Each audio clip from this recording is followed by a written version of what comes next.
Yeah, unfortunately, this time of year, when we get this low cloud cover, low moisture, it really becomes more difficult just because the sun angle is so low to really mix it up. And right now, the winds pretty much aloft are fairly light, so it's not going to move much. The good news is we have a weak system to the north, one to the south.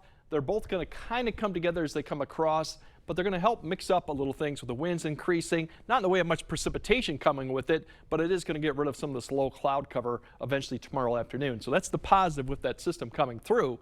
But really timing it out, the big difference tonight than last night, we had clearing skies last night along and north of I-94, which allowed the temp to really come all the way down to the 20s early and develop that dense fog in those areas. We're not going to see any of that type of clearing this evening or even really too much overnight. So we're really going to keep the low cloud cover, but that does help limit the basically the dense fog. You're talking visibility is less than a half a mile. You're not going to see a lot of that overnight and through the morning, but you may occasionally see visibilities drop to a mile.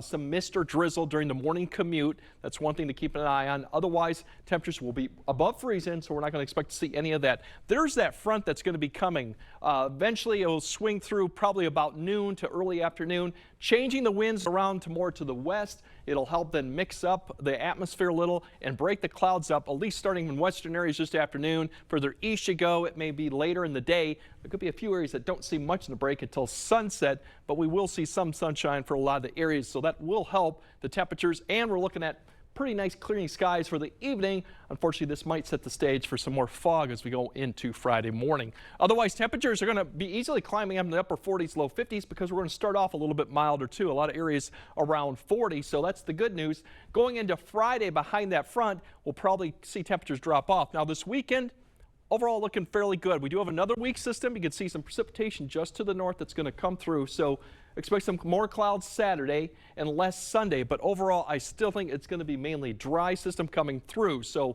that's the thing. I kind of skipped over Friday. Temperatures will be back to about the mid 40s behind that front.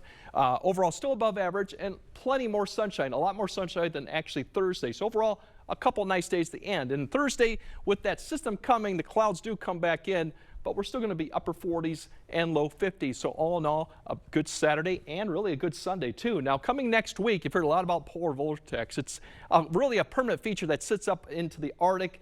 When it's a strong jet around it, it stays there and we don't get any cold air. Now next week, it's going to kind of break up a little bit. So we're going to see some of that then pull southward, and that's going to mean we're going to get some cold air coming into the area. The two things going against us right now, one, it's November. Usually these happen a little bit later, and in January, it'll be much colder. The other big thing is there's hardly any snow on the ground, even up into southern Canada too. So when you don't have a lot of snow cover, it just modifies that air mass a lot. So you do get cold, but you don't get as cold as what you could be. So that's the positive news on that.